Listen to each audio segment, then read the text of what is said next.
Hello नमस्कार साथियों, कैसे हैं आप सब लोग। आई होप आप सब लोग अच्छे होंगे और आपकी तैयारी भी बहुत ही ज़बरदस्त और मस्त तरीके से चली होगी। तो दोस्तों, इसके पहले वाले वीडियोस को जो लोग नहीं देखे हैं, मैंने इसके पहले 4 सेशन कर चुके हैं। मैं इस टॉपिक के ऊपर हर्बल डिस्पेंसर के बारे में हम लोगों ने पूरा फुल डिटेल के साथ चर्चा कर लिया। और आज का ये लास्ट टॉपिक है जिसमें हम लोग जानने वाले हैं कि सामाजिक उद्विकास क्या होता है और उसके बाद में सामाजिक उद्विकास का सिद्धांत क्या होता है। इन दोनों टॉपिक के बारे में जानेंगे और इन दोनों टॉपिक के अंदर जो होता है, एक जैविक सिद्धांत होता है और एक जो है जैविक विकास सिद्धांत होता है और एक जो है भौतिक होता है। ठीक है, इन दोनों के ऊपर हम लोग जो है पूरा डिटेल से चर्चा करने वाले हैं। और एक जीव सत्तावाद जो होता है, जीव सत्ता, ठीक है, इसके ऊपर भी हम लोग डिस्कस करने वाले हैं। तो आज के इस वीडियो में आप लोग बने रहिएगा।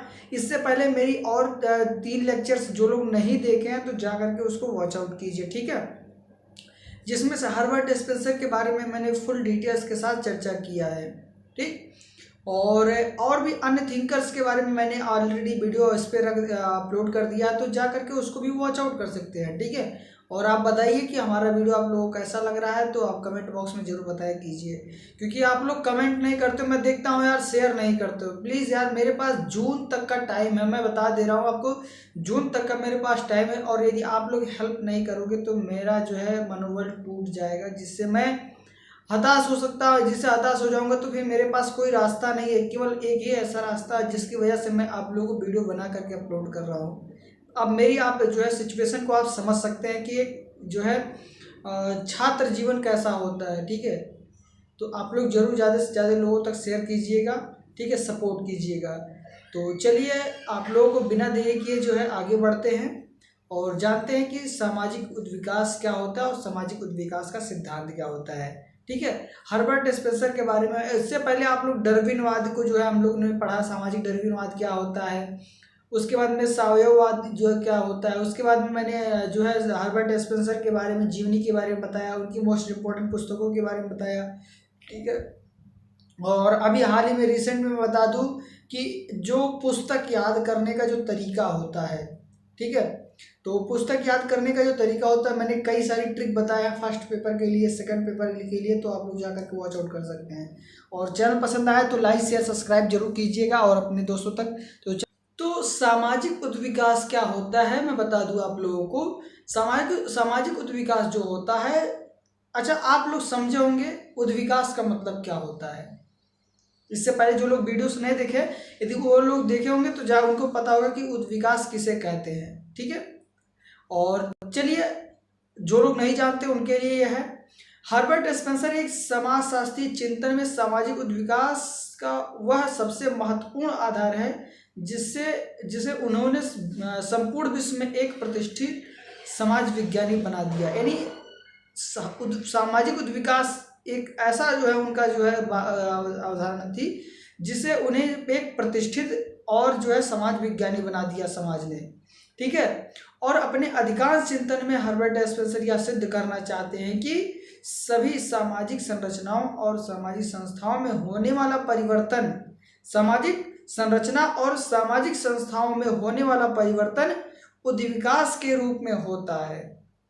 ठीक है, वास्तव में उद्विकास एक ऐसा परिवर्तन है जो सरलता से जटिलता की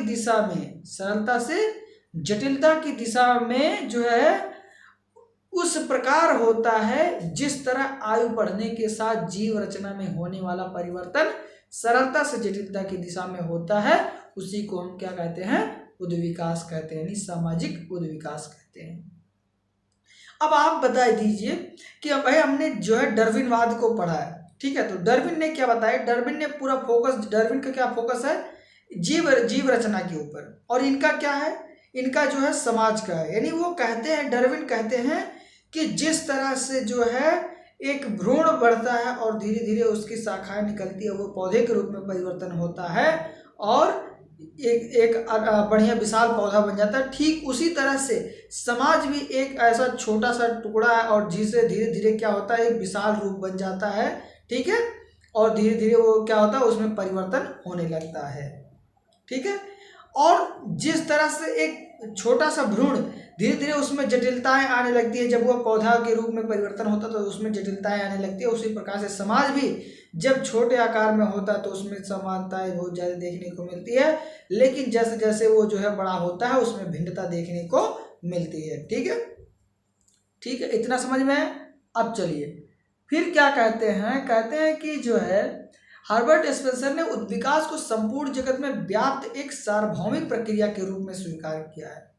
इन्होंने क्या किया, इस चीज को, सामाजिक उद्विकास को जो है इन्होंने पूरे विश्व में सार्वभौमिक प्रक्रिया के रूप में इन्होंने स्वीकार किया है।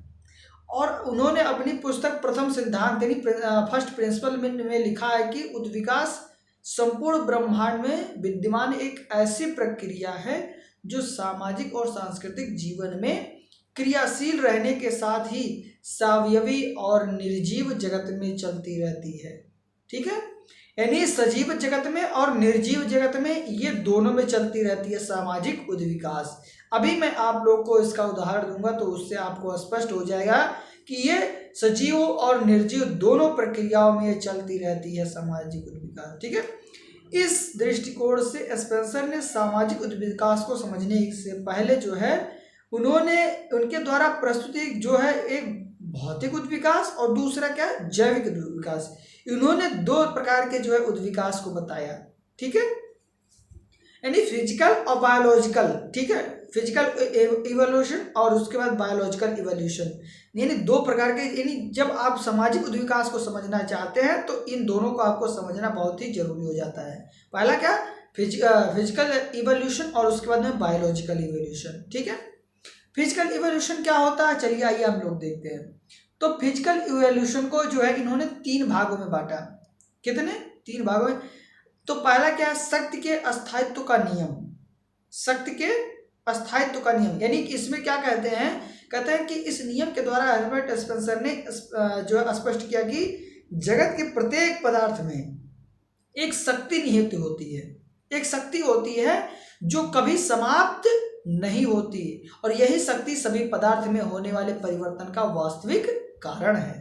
यानी समाज में जो भी परिवर्तन हो रहा है इसमें जो शक्ति निहित है, इस पदार्थ में जो शक्ति निहित है वही जो है परिवर्तन का वास्तविक क्या है, कारण है। इस शक्ति को स्पेंसर ने एक अज्ञेय मतलब जो जाना ना जा सके, ठीक है, शक्ति कहा, क्योंकि किसी वस्तु में कितनी शक्ति है इसे सरलता से नहीं जाना जा सकता। ठीक है, समझ में आया चीज। यानी मान लीजिए कि जो कोई चीज है समाज में, जो भी चीजें हो रही हैं उसमें कोई एक ऐसी चीज है जो समाज में जो है परिवर्तन लाने का जो है कार्य करती है, और उसको जाना नहीं जा सकता क्योंकि वह क्या है, अज्ञेय है। ठीक है, चलिए आगे चलते हैं। दूसरा इन्होंने बताया पदार्थ के अविनाशी होने का नियम।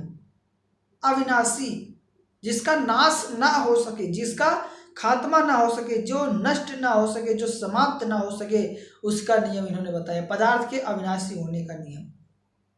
ठीक है, पहले में क्या बताया इन्होंने, पहले में यह बताया इन्होंने कि पदार्थ के अंदर कोई भी एक शक्ति होती है जो परिवर्तन लाने का जो है प्रयत्न कर, जो परिवर्तन लाने के लिए तत्पर रहती है, और उसके बाद में जो है क्या होता है, उसमें परिवर्तन आने लगता है। ठीक है, और जिसको हम जान ना सके कि हाँ ये चीज करता है, यही चीज परिवर्तन लाता है। ठीक है, अब दूसरे में कहा पदार्थ के अविनाशी होने का नियम। इसमें इन्होंने क्या कहते हैं कि संपूर्ण भौतिक जगत पदार्थ और शक्ति से सम्मेलन में बना हुआ है, यानी सम्मिलित से बना हुआ है। पदार्थ जो है जो समाज बना है वो भौतिक जगत, यानी जो पदार्थ बना है भौतिक जगत और शक्ति से सम्मिलित होकर के जो है क्या है, बना हुआ है। संपूर्ण जड़ और चेतन जगत में जितने भी पदार्थ विद्यमान हैं वे कभी नष्ट नहीं होते। ये कहते हैं कि जो है जो भी चीजें हैं, पदार्थ है, जो भी चीजें विद्यमान हैं वो कभी नष्ट नहीं होते। अधिक से अधिक पदार्थ का स्वरूप बदल सकता है लेकिन समाप्त नहीं हो सकता। ठीक है, तो उसका स्वरूप बदल सकता है मगर वो समाप्त नहीं हो सकता। जैसे अब यहाँ पर लिखा गया है, लकड़ी को अगर जो मान लीजिए हम क्या करते हैं, जलाते हैं, तो ज़्यादा से ज़्यादा क्या होगा, कोयला बन जाएगा, उसके रूप में परिवर्तन आ गया। और अगर जो हम लकड़ी कोयले को भी जला देते हैं तो क्या हो गया, राख में परिवर्तन हो गया। ठीक है, लेकिन वो क्या हुआ, समाप्त नहीं हुआ। ठीक है, समाप्त नहीं हुआ। ठीक है, तो इन्होंने बताया कि पदार्थ के अविनाशी होने का नियम। ठीक है, यानी समाज में जो भी चीजें हैं वो ज्यादा से ज्यादा उसके आकार में परिवर्तन आ सकता है, मगर वो चीज समाप्त नहीं होगा। तीसरा इन्होंने बताया गति की निरंतरता का नियम।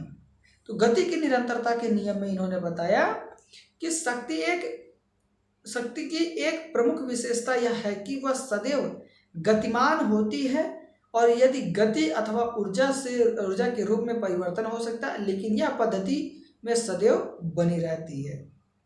ठीक है, यानी क्या होता है, समाज में जिस तरह से जो है पदार्थ में क्या होती है, गति जो है क्या कहता है कि शक्ति होती है, और शक्ति हमेशा जो है गतिमान होती है, और गति और ऊर्जा, गति अथवा ऊर्जा के रूप में परिवर्तित हो सकता है, लेकिन यह पद्धति में सदैव बनी रहती है। ये इसी पद्धति में समाज क्या होता है, बना रहता है।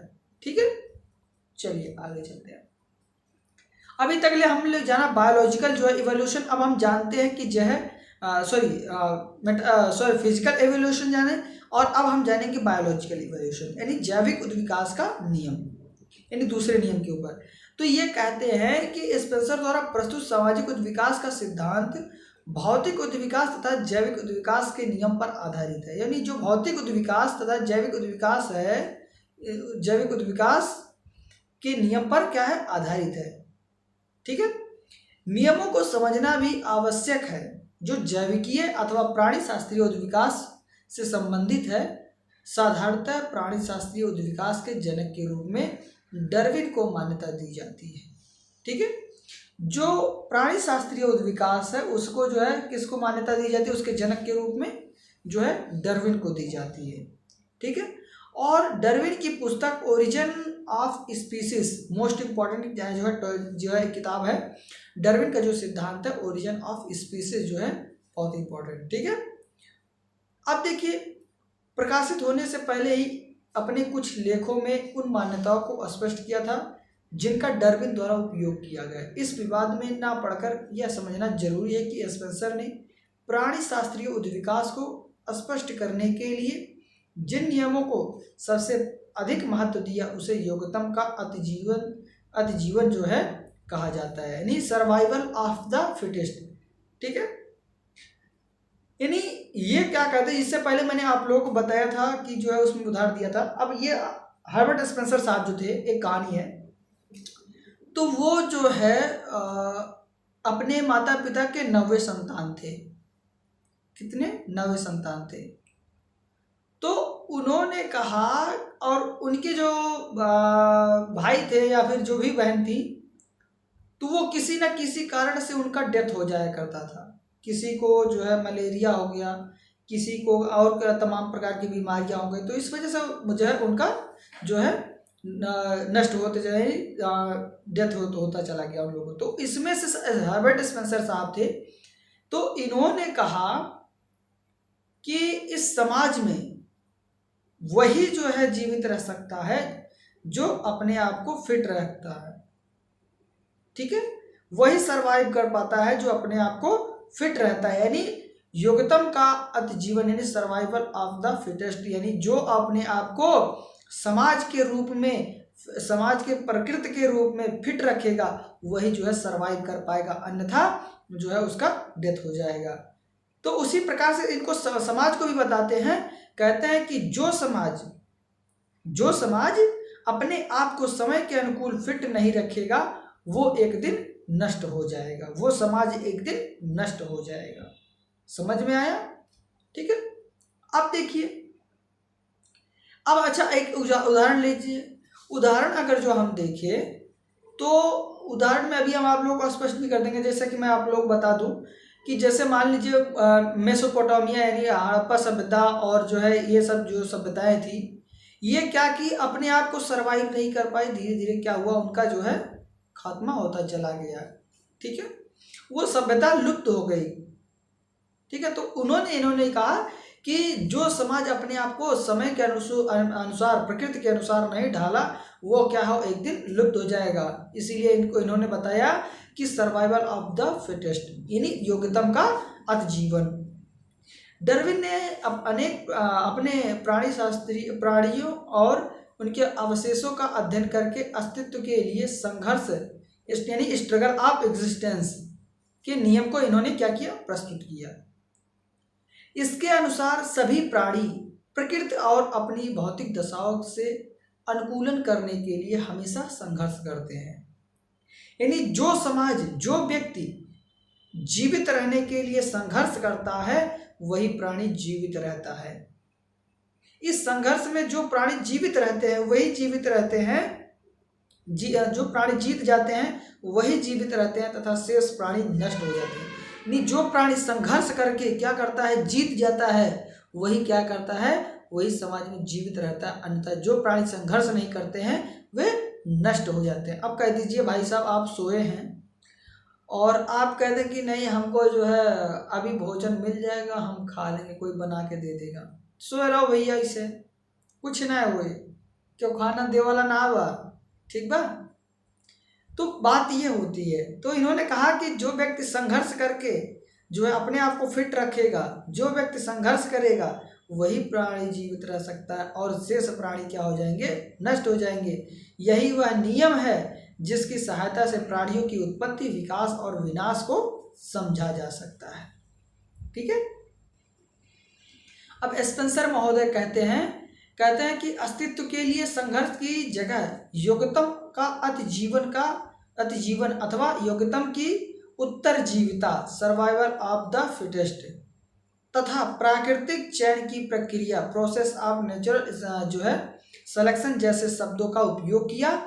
इन्हें स्पष्ट करते हुए स्पेंसर ने लिखा कि प्राणी शास्त्रीय जगत में सभी प्राणियों को जीवित रहने के लिए प्रकृति से संघर्ष करना पड़ता है।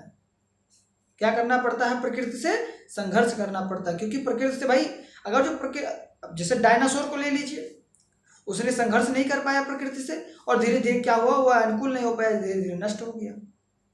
ठीक है। तो ये होती है, ऐसी सारी चीजें होती है। नहीं, जो चीजें संघर्ष करती है और संघर्ष करके जो जीत जाता है वही प्राणी जीवित रहता है, बाकी सब प्राणी क्या होते हैं, नष्ट हो जाते हैं। और जो अपने आप को अनुकूल नहीं कर पाते हैं वो क्या होते हैं, नष्ट हो जाते हैं। जो प्राणी प्रकृति से अपना अनुकूलन नहीं कर पाते उनका निरसन हो कर देती है, अर्थात उनकी मृत्यु हो जाती है। यही प्रकृति जो है प्राकृतिक चयन है। स्पेंसर का यह निश्चित मत है कि जो सामाजिक उद्विकास की प्रक्रिया की भी उन्होंने नियमों से संचालित होती है। जो सामाजिक उद्विकास की जो प्रक्रिया है इन्हीं नियमों से संचालित होती है, जो नियम भौतिक तथा प्राणी शास्त्रीय उद्विकास का आधार है। इसी दृष्टिकोण से स्पेंसर ने सामाजिक विकास का सिद्धांत प्रस्तुत किया। अब समझ में आया सामाजिक विकास का सिद्धांत क्या है। अब हम जानते हैं कि सामाजिक उद्विकास का सिद्धांत क्या है। सबसे मोस्ट इम्पॉर्टेंट टॉपिक, इसको ध्यान से समझिएगा क्योंकि ये बहुत ही इम्पॉर्टेंट है। स्पेंसर ने कहा कि भौतिक उद्विकास तथा प्राणी शास्त्रीय उद्विकास के नियमों के आधार पर समाज की संरचना में होने वाला परिवर्तन जिस रूप को स्पष्ट किया है उसी को उस सामाजिक उद्विकास का सिद्धांत कहा जाता है। ठीक है।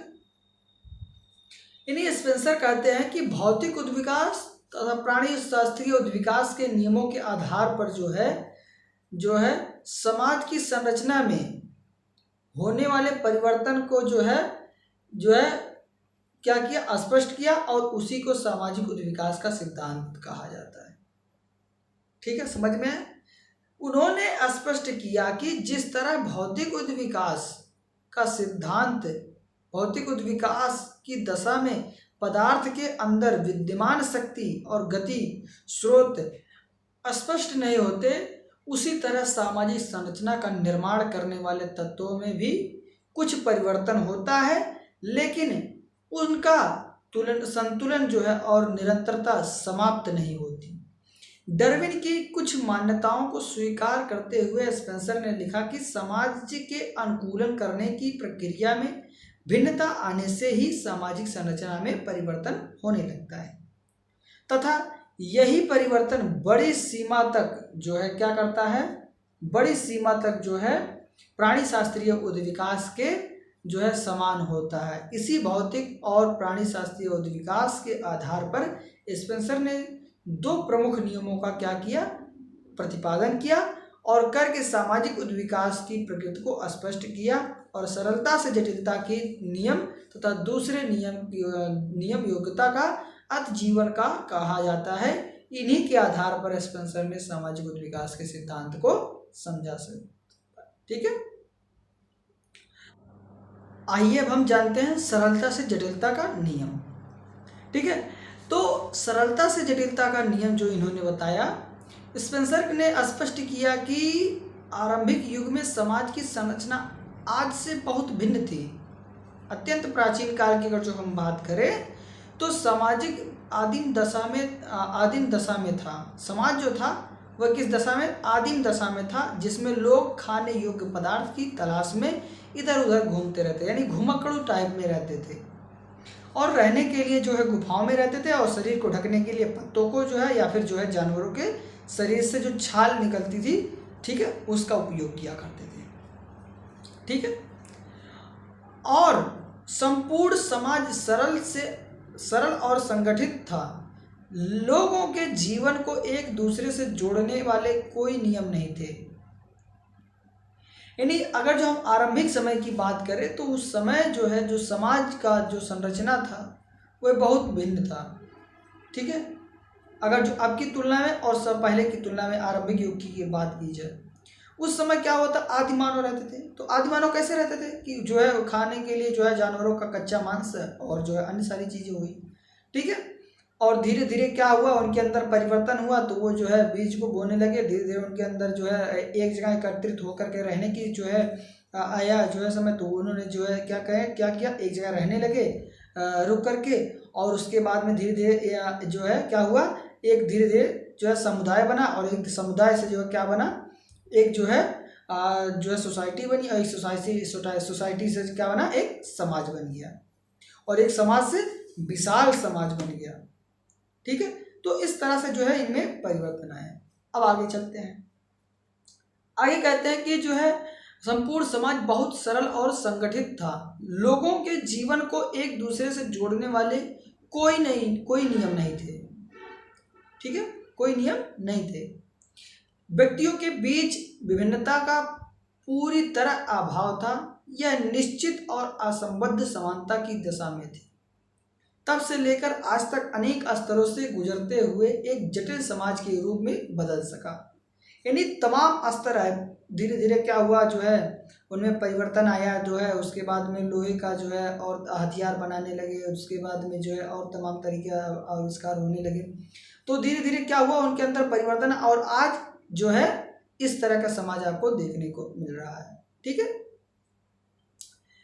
अब देखिए फिर जो है तब से लेकर आज तक अनेक स्तरों से गुजरते हुए एक जटिल समाज के रूप में बदल सका।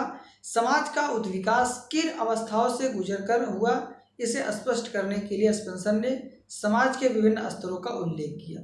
पहले स्तर में ये कहते हैं कि आरंभिक समाज जो है हम सरल समाज कह सकते हैं। समाज का यह रूप जो है समरूप था, जिसमें व्यक्ति के बीच किसी तरह का असमानता या ऊंच नीच का स्वभाव नहीं था। सामाजिक संरचना में निहित शक्तियों के कारण जो है लोगों की आवश्यकताओं ने उन्हें इस बात के लिए मजबूर किया कि वह समूह में रहना आरंभ करें। यानी ऐसे ऐसे सिचुएशन बनते चल गए जिसकी वजह से वो समूह में रहना आरंभ कर दिए। ठीक है, आगे चलते हैं। दूसरे में ये बताते हैं कि कहते हैं कि इसके फलस्वरूप जब अनेक सरल समाज मिलकर साथ साथ रहने लगे तब दूसरे स्तर पर संश्लिष्ट समाजों का निर्माण हुआ। किसके? संश्लिष्ट समाजों का निर्माण हुआ।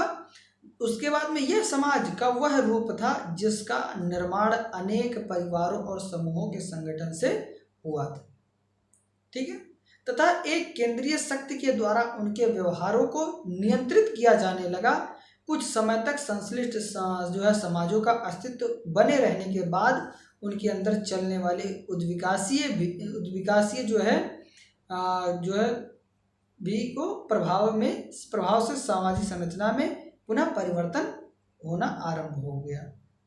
ठीक है, जो उनके अंदर क्या हुआ, धीरे धीरे क्या हुआ, उनके अस्तित्व में परिवर्तन आया और परिवर्तन से उनके जो है क्या हुआ, उनकी संरचना में क्या हुआ, परिवर्तन होने लगा।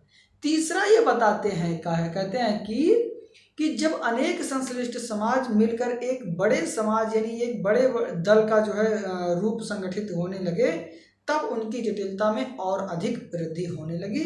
स्पेंसर ने ऐसे समाजों को दोहरे संश्लिष्ट समाज कहा है। क्या कहा है? दोहरा संश्लिष्ट समाज कहा है। ठीक है, उसके बाद में ये बताते हैं कि कहते हैं कि समाज का आकार बढ़ने के साथ साथ ही उनमें एक स्पष्ट राजनीतिक संगठन भी विकसित होने लगा। विभिन्न व्यक्तियों और समूहों की स्थिति में भी कुछ परिवर्तन स्पष्ट होने लगा। यह जो है समरूपता से विषम रूपता और सरलता से जटिलता में होने की ओर परिवर्तन होने लगा। ठीक है, यानी धीरे धीरे क्या हुआ, समाज जो था पहले एक ऐसा समाज था जहां पर जो है किसी प्रकार का भेदभाव, किसी प्रकार की भिन्नता, किसी प्रकार का जो है कुछ भी नहीं था। लेकिन जिस तरह से उनके अंदर परिवर्तन आया उस तरह से जो है उनके अंदर समानता से जटिलता की ओर क्या हुआ, वो बढ़ते चले गए। यानी समरूपता से विषम रूपता में बढ़ते चले गए, यानी सरलता से जटिलता के रूप में बढ़ते चले गए। ठीक है, यदि आप लोग को चैनल पसंद आ रहा है यानी कंटेंट पसंद आ रहा है तो चैनल को सब्सक्राइब कीजिएगा, लाइक कीजिएगा और अपने दोस्तों तक जरूर शेयर कीजिएगा ताकि हमारी वीडियो का नोटिफिकेशन आपको मिलता रहे। ठीक है, चलिए आगे ये कहते हैं कि यह समाज का वर्तमान रूप है जिसकी एक पृथक प्रभुसत्ता, संस्कृति, अर्थव्यवस्था और सामाजिक संरचना होती है। आधुनिक समाज त्रिय संश्लिष्ट समाज का ही प्रतिनिधित्व करते हैं। इसकी संरचना काफी जटिल होती है तथा अपनी आवश्यकताओं को पूरा करने के लिए एक व्यक्ति दूसरे पर क्या होता है, निर्भर होता है। आज का समाज जैसे आप देख सकते हैं, कोई मेडिकल खोल लिया है तो कोई जो है लोहार का काम कर रहा है, तो कोई बढ़ई का काम कर रहा है, तो कोई जो है आपका जो है मिस्त्री का काम कर रहा है, तो कोई जो है मतलब एक व्यक्ति दूसरे पर क्या है, एकदम निर्भर है। ठीक है, क्या है, निर्भर है। ठीक है, आइए अब हम जानते हैं योग्यतम का अतिजीवन क्या है। स्पेंसर ने सामाजिक विकास का दूसरा पक्ष योग्यता की विजय से संबंधित है। उन्होंने डार्विन के विचारों से प्रभावित होकर यह स्पष्ट किया कि प्रकृति का यह नियम केवल उन्हीं प्राणियों को जीवित रहने के अवसर दिए जाते हैं जो जीवित रहने के लिए अधिक योग्य हैं। ठीक है, जीवित रहने के लिए अयोग्य व्यक्तियों से स्पेंसर का तात्पर्य है कि निर्धन अथवा जो है नैतिक रूप से हीन व्यक्ति से नहीं, बल्कि शारीरिक रूप से कमजोर व्यक्ति को, ठीक है, शारीरिक रूप से कमजोर और सामाजिक मानदंडों से अनुकूलन न कर सकने वाले लोगों से है। मूर्ख, मानसिक रूप से विकृत और अविवेकी लोग भी समाज में रहने योग्य होते हैं। ठीक है, जो व्यक्ति योग्य नहीं होता उद्विकास की प्रक्रिया के अंतर्गत उसका क्या होता है, निरसन हो जाता है, अर्थात उसकी मृत्यु हो जाती है, स्पेंसर कहते हैं। स्पेंसर का विचार है कि योग लोगों की दशा में सुधार करने के लिए राज्य को किसी तरह का हस्तक्षेप नहीं करना चाहिए। सामाजिक उद्विकास का रूप तभी स्वस्थ रह सकता है जब लोगों को प्राणी शास्त्रीय रूप से योग्य बनाने के लिए स्वतंत्र छोड़ दिया जाए। स्पेंसर यहाँ तक भी कहते हैं कि उनका विचार था कि उद्विकास की प्रक्रिया को स्वाभाविक रूप से क्रियाशील बनाए रखने के लिए यह जरूरी है कि सभी लोगों को व्यक्तिगत हितों के अनुसार जो है आर्थिक क्रियाएं करें। इसी के आधार पर अर्थव्यवस्था का स्वाभाविक विकास हो सकता है। ठीक है, चलिए आगे चलते हैं। ये कहते हैं कि अपने उद्विकास के सिद्धांत के बारे में स्पेंसर ने यह निष्कर्ष दिया कि जिस दशा को हम अक्सर सामाजिक प्रगति कह देते हैं वह प्रगति ना होकर के एक उद्विकासीय परिवर्तन होता है। ठीक है, क्या होता है, उद्विकासीय परिवर्तन होता है, ऐसे परिवर्तन कभी एक निश्चित रेखा के रूप में नहीं होते बल्कि विभिन्न युक्त होते हैं। तथा दूसरा तथ्य यह है कि समाज का विकास कभी भी पहले से निर्धारित नहीं होता, वह विशेष स्तरों के माध्यम से नहीं होते बल्कि ये स्तर सामाजिक और प्राकृतिक पर्यावरण से किए जाने वाले अनुकूलन के अनुसार निर्धारित होते हैं। यही अर्थशास्त्र का सामाजिक विकास का सिद्धांत है। ठीक है, तो आई होप आप लोगों को समझ में आया होगा कि सामाजिक विकास का सिद्धांत क्या है। एक क्रमिक रूप में होने वाला परिवर्तन क्या कहलाता है, जो है उद्विकास कहलाता है। ठीक है, तो यदि आप लोग क्लास पसंद आए तो चैनल को सब्सक्राइब कीजिएगा और बेल आइकन को जरूर प्रेस कीजिएगा ताकि हमारी वीडियो का आपको अपडेट मिलता रहे। ठीक है, और हाँ, बिना आप लोग जो वॉच आउट जो करते हो, मैं देखता हूँ कि मेरी वीडियोस को जो है 95% जो है लोग क्या करते हैं कि केवल अनसब्सक्राइब लोग ऐसे देखते हैं। और यदि आप लोग को कंटेंट पसंद आ रहा है भाई साहब, तो आप जो है चैनल को सब्सक्राइब कर लीजिए, क्योंकि आपको इस चीज़ का अपडेट मिलता रहेगा हर टॉपिक के ऊपर। ठीक है, तो क्लास देखने के लिए आप लोगों का बहुत बहुत धन्यवाद जो है, और ज़्यादा से ज़्यादा लोगों तक इस वीडियो को शेयर कीजिएगा, अपने WhatsApp group, Telegram group, Facebook group, कहीं भी आप शेयर कीजिए इसको। ठीक है, और अपने जो है दोस्तों से लाइक, शेयर और सब्सक्राइब जरूर करवाइए और खुद भी कीजिए। ठीक है, इसी के साथ मिलते हैं किसी और थिंकर्स के बारे में। यदि आप लोग कमेंट करेंगे, जिस थिंकर के बारे में कमेंट करेंगे, मैं उस थिंकर का आप लोगों को वीडियो लेकर के आऊँगा। ठीक है, और लाइव लेकर के आऊँगा आप लोगों को 11 साढ़े 11 बजे। जिस दिन आप कमेंट कर दिए कि मुझे इस थिंकर का चाहिए, उसके दूसरे दिन आपको जो है उस थिंकर का वीडियो लाइव आपको मिलेगा। तो आप लोग चैनल को सब्सक्राइब कीजिए और बेल आइकन को जरूर प्रेस कीजिए ताकि हमारी वीडियो का अपडेट मिलता रहे। ठीक है, जुड़े रहिए Mukesh sir academy YouTube channel के साथ। मिलता है नेक्स्ट वीडियो में, तब तक के लिए जय हिंद, जय भारत, टेक केयर, बाय।